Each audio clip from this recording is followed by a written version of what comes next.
ருத்தியார்ட் கிளிப்ளிங்ஸ் இவர் தான் உலகத்துடைய பிரபலமான தி ஜங்கல் புக் அப்படிங்கிற புத்தகத்தை எழுதியவர்.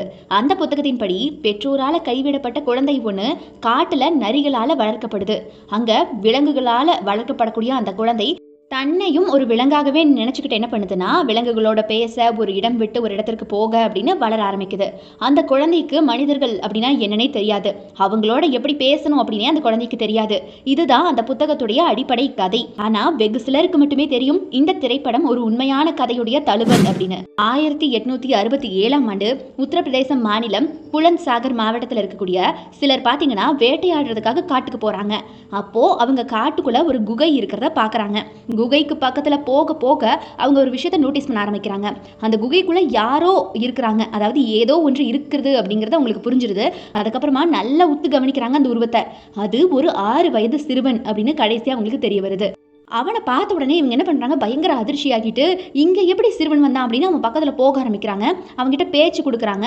ஆனால் பாருங்கள், இவங்க பேசுகிற எதுக்குமே அவன் காதும் கொடுக்க மாட்டேங்கிறான். இவங்க பேசுகிற எதையுமே அவன் திருப்பி வந்து இவங்க கூட பேசுறதுக்கு எதுவுமே முயற்சி பண்ண மாட்டேங்கிறான். அங்கே வந்து என்ன பண்ணுறாங்க, முடிவாக அவனை விட்டுட்டு போகிறதுக்கு அவங்களுக்கு மனமே இல்லை. அதனால அந்த சிறுவனை தூக்கிக்கிட்டு அவங்க காட்டிலேருந்து வெளியே வர ஆரம்பிக்கிறாங்க. அங்கிருந்து வந்தவங்க என்ன பண்ணுறாங்கன்னா, ஆக்ராவில் இருக்கக்கூடிய சிக்கந்திரா மிஷன் அனாதை இல்லத்திற்கு வந்து அந்த பையனை கூட்டிகிட்டு வராங்க.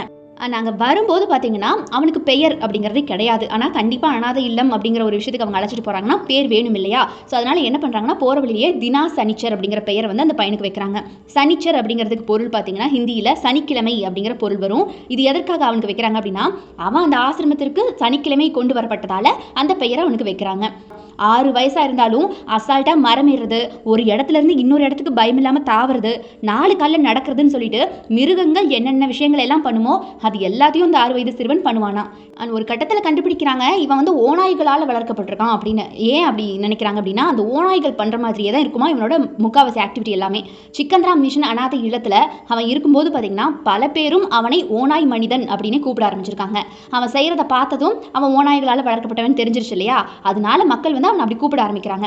அந்த காப்பகத்துடைய ரிப்போர்ட்டின் படி பார்த்தீங்கன்னா, அவன் மிருகங்கள் போல 4 கால்களையும் பயன்படுத்தி தான் நடப்பானா. உணவா பார்த்தீங்கன்னா பச்சை கறி, அதாவது பச்சையா இருக்கக்கூடிய மீட்டை மட்டுமே அவன் சாப்பிடுவானா.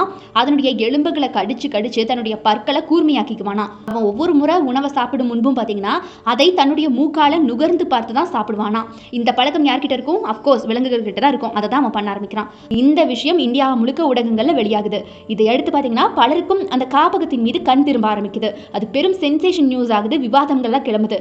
அவன் 35 வயதா இருக்கும்போது காப்பகத்துல இறந்து போயிருக்கான்.